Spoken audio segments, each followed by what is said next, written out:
Well, alright, YouTube. What it do? Yeah, this Rod G, Orange Ninja News. Once again, I'm back up in this thing, man. Yeah, we're gonna get it popped off today. Today, we got a show I call the Billionaires list. And I'm gonna start off talking about Bill Gates. Also, other stories that we have on the show today. We'll be talking about Tiger Woods, a woman with a knife, and Area 51. So, it's gonna be a real nice show. You're gonna like it. I mean, it's gonna be real tight. I put it in every time. I'm trying to. I don't know which show will be my golden ticket and go viral. So I got to go all out every show. You heard? All right, we're about to get it popping in. Well, we're gonna start off with the Billionaires Club, and if we're talking about billionaires, of course we're gonna have to talk about Bill Gates, because at one time he had the #1 spot, and then for the last 7 years, he had the #2 spot. Right now, the #1 spot is the dude from Amazon. He got the #1 spot right now.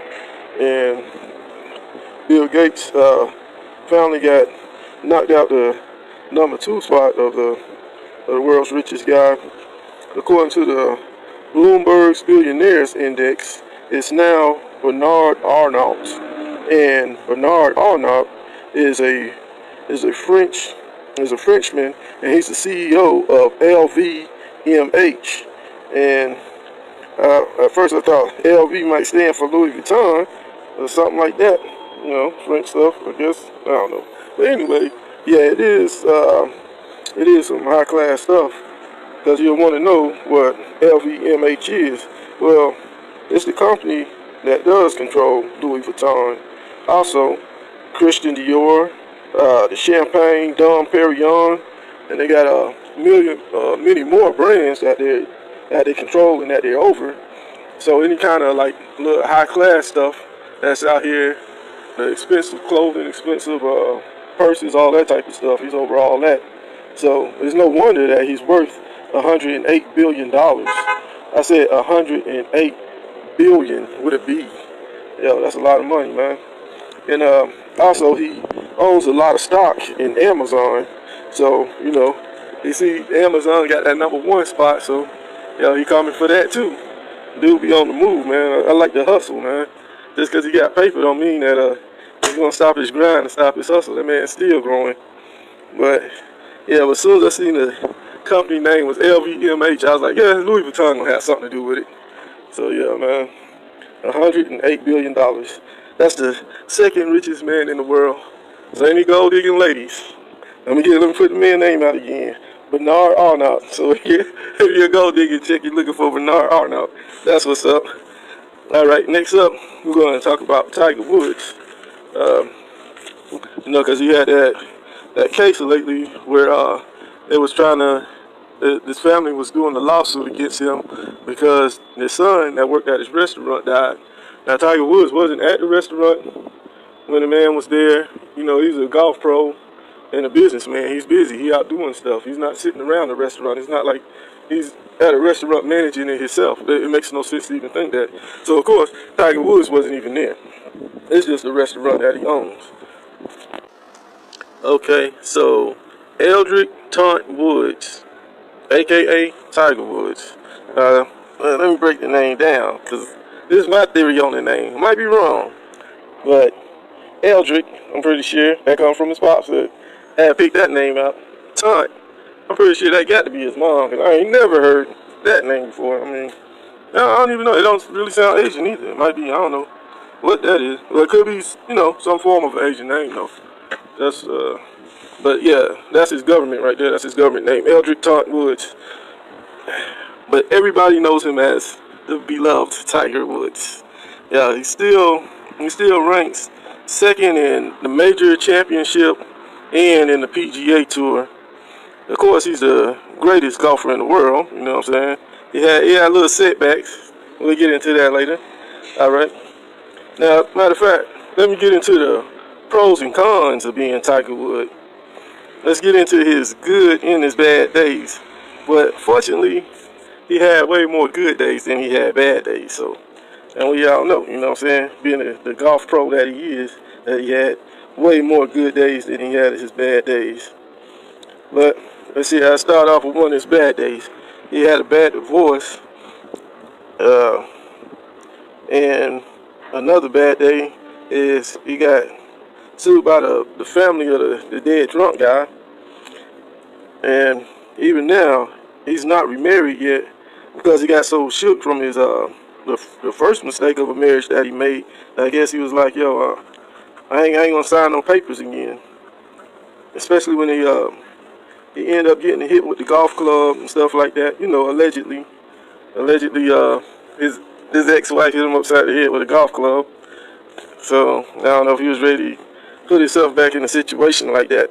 And it might be smart of him to stay single because he's worth like they estimate like $750 million. So when you got that type of paper, maybe it's best to be single. That way you ain't got to worry about nobody trying to take nothing when they walk off. Um, his current girlfriend is Erica Herman, and she also manages his restaurant, and that's the same restaurant where where that guy had worked at that ended up driving drunk and killing himself. Tiger has two kids, a boy and a girl, which is good. I mean, something good actually came out of that marriage. So, you know, it wasn't all bad. It wasn't all downhill. You know, the kids are a blessing. Yeah, and the fraudulent lawsuit against Tiger is by the Nicholas Emmitsberger family. It's the guy's parents. And of course, he was a employee over at Tiger's restaurant, which of course Tiger wouldn't have hired him. Like I say, he's a golf pro, a businessman. He's busy. He'll be on somewhere on the other side of the world. He got managers that manages his places of business. He's not there. He's not there opening the door and shaking hands. I mean, realistic. Apparently, Nicholas Emmitsberger was a real bad drunk, and he had a bad drinking problem, and he lied on his application, but not by not being forthcoming with the information. You know, it's not like when he filled out his application, he said, "Hey guys, I'm a drunkard. I got a real bad drinking problem. I would like to work here and steal booze and run off and get drunk and stuff while I'm still on the clock." I mean, that type of stuff was missing off the application apparently. If he got hired, that's just common sense.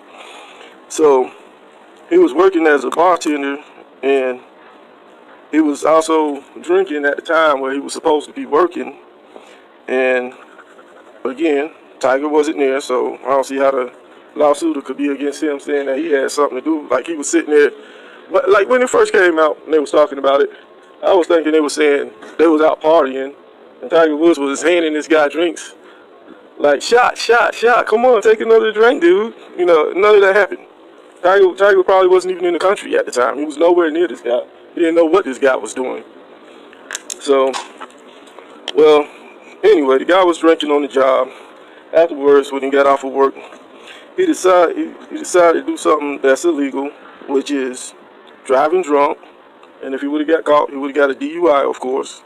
He endangered the public, and unfortunately, he died. That's not a good thing. Hopefully, he could have got a DUI and learned his lesson and, you know, spent a little jail time and got his mind right or whatever. But unfortunately, the guy actually died. But at least he didn't kill nobody else, because that would have been messed up, you know, just because of some bad decisions that he chose to take in life. Somebody else would have to die. So luckily that didn't happen. And the name of the restaurant is Woods Jupiter, and it's located in Jupiter, Florida. So that's why they just went with the simple name of Woods Jupiter. So whenever you go to look it up, you know, it's simple to find it. But when it comes to women, Tiger has a certain type. What I mean by that, I don't know. You just see yourself. I mean, the pictures is out. You know, you know Tiger's certain type, man. I ain't even gonna go into all that. But anyway, if you don't know what I'm talking about, that's good. Whatever. So the divorce. Yeah, let's talk about the divorce. Whenever he got divorced, he got divorced from Ellen Nordegren, and she at the time of the divorce, her and the lawyers filed to try to get $750 million. And what the problem with that is, that was supposed to be the man's net worth. So Like that's like saying, okay, how much money you got on you right now? Oh, I got $50. Okay, give me that. Give me all 50. I'm taking everything. I'm not leaving you enough to buy a sandwich. You feel me? So that's some real gangster stuff. That's why, in my opinion, man, that was on some gold digger stuff. If somebody really loves somebody, I don't see how they do them like that. You know what I'm saying? The man's already down. Why kick somebody's down? But the good thing about that is that now it's reported she actually got 100 million. So I don't know. Maybe that could have been what the lawyers was thinking anyway. Yo, we'll shoot for the highest number possible. That way, no matter what we get, it's going to be hundreds of millions of dollars, enough to take care of you the rest of your life. You never have to work, never have to babysit again. Because when he met her, she was a babysitter, so she made sure she got enough of paperwork. She ain't got to worry about babysitting money no more. Now that's $20 million for every day, for every year. My bad. For every year they was married. That's $20 million. They had been married for 5 years. So yeah, that's not a bad hustle. Drop a couple of kids, make 20 million a year. Yeah, that's not a bad hustle. Uh, uh, yeah, but 750 million. That was kind of a disrespectful number right there. Being that that's at the time all that he was supposed to be worth at the time. And as soon as she said I do, she must have been figuring out a way to get around the prenup because, I mean, think about it. When I first heard about the amounts and the money and all that, I didn't even know they had a prenup. Once I read they had a damn prenup, all that right there, that didn't supposed to happen anyway. That's why I don't understand why Hollywood stars and entertainers even do the prenup thing. Because every time they do, I seen the same thing with the De Niro case, with him getting divorced. They had a prenup. Okay, as soon as the divorce came up, the prenup was out the window. I don't see how is that legal. Why waste the time and do a legal document if nobody's going to abide by it anyway when it's time to go to court? The woman's like, oh, skip that prenup. I need that paper. Whatever. I don't care what I signed. And I just think that's wrong. I think they should adhere to the prenup. Yo, you came into this thing with your babysitting money. When you bounce, yo, you got your babysitting checks out. You know what I'm saying? Of course, he wouldn't be cold like that, and she would have still got millions, because I'm pretty sure the prenup still gave her millions. But the whole thing is, it's like, yo, I want everything. Skip a prenup. I ain't trying to hear that. And yo, you seeing it like case after case after case, as far as with the rich entertainers. That's why I don't even blame a dude when they don't get married if they rich like that, man. It have to be somebody that's really down that you know is gonna be there for a minute, cause man. And yeah. So anyway, he was in love, and I guess, I don't know. I mean, if you see the pictures of them, at least to me, she always looked kind of distant. She never was like hooked up with him, all kissing him, hugged up with him like that's a boo or something. She looked kind of like a disgruntled employee, if you ask me. Because, I mean, look at the pictures of her with Tiger. Look at the pictures of his current girlfriend with him. You could tell one of them real emotional about the man. His current girlfriend be all over him. She be all hugged up every day with dude. And his ex was kind of like, man, I can't believe we got to go do this photo out today. And that's how she was looking. She's like, every picture, man, try to find a picture when she even looked like she halfway really interested in dude. And that's what happens when you have a certain type. And you trying to buy that certain type of paper. That's how this shit happen. That's all I'm saying. And yeah, well, enough about Tiger Woods, man. Let's bounce on to the next one. Oh yeah, I just seen something about El Chapo. Jaquan, is that Jaquan? Is how you say that name? It looks like that's his first name. Jaquan El Chapo Guzman, sentenced to life plus 30 years. And we already knew that they wasn't going to let him out once they got him to New York. I mean, it was basically a wrap. Well, he's 62 years old, and he's the former leader of the Sinaloa cartel. And it was a 3-month trial in Brooklyn at the federal court. And it was a lot of security, to say the least. I mean, because he already escaped twice in Mexico, and the second time that he escaped was that the whole tunnel escape, and they had that all over the news, and everybody's TV show was talking about it. Because how do you build a tunnel under the prison? And I mean, This tunnel was big enough where you could just walk around and you didn't even have to duck or stoop over. Joker had motorcycles and mini bikes down there and jump go-karts. I mean, yo, that's something, man. So, anyway, he's ordered to forfeit $12.6 billion. So, of course, they would be seizing his money. They can't keep your money. Well, hell, it would never benefit him anyway because he'd die in prison. But, yeah, so the government took his money also. But $12.6 billion. Man, there's billionaires popping up everywhere. They don't even, he was a billionaire. What the hell? How many billionaires we got out here? He's being held in Manhattan Metropolitan Correctional Center. And they got some other high-profile prisoners in there, too. It was the home of John Gotti and then Bernie Madoff. Bernie Madoff, of course, is that swindler with the Ponzi schemes that made all that money, millions of dollars, that he robbed from people. And right now, they also got Jeffrey Epstein in there and Paul Manafort. But the question I would have to ask is, yo, so what does this mean? Does this mean that the whole drug war is over now? I mean, he's locked up in jail. So, I mean, that there's no more drugs coming over? Exactly. I mean, it's just somebody else is going to take over. Before him, the other guy got shot and killed. Before the other guy, the guy before him got locked up. And it just goes on and on. Somebody always replaces. It never stops. So, you know, excuse me if I don't go jumping up and down. Yeah, we won. The drug war is over. You know, come on. Realistically. I mean, the junk is still going on. Drugs still coming in the country on the daily. The next guy being took over. The day he stepped in jail, the next guy stepped into the boss's seat. So, whatever. Yo. Yeah, I know I'm not being optimistic on that one, but yeah. So, now that brings us to our next story. Let's see. Yo, it's the woman that raped a man at knife point. And I know it sounds crazy, but I promise you I ain't making it up. You can Google it yourself, look it up. It's a crazy ass story. I can't believe it. It's like, Anyway, it says the woman that raped a man at knife point is in jail for a probation violation. Lestina M. Smith. She committed the act 2 years ago when she was 17, and the male victim was 19 years old. So yeah, that's messed up. When she committed it though, she wasn't a woman yet. She was still a girl. She was only 17. She was a teenager. So I don't know why they call her a woman that raped the guy at knife point. She was a teenager that raped the guy at knife point at that time because of her age. She was 17. Now she's now in trouble because she didn't supposed to have a Facebook page, but just like, you know, everybody, you like to be on Facebook, Snapchat, social media, period, you know what I'm saying? And I guess she felt left out, especially if you're a young person.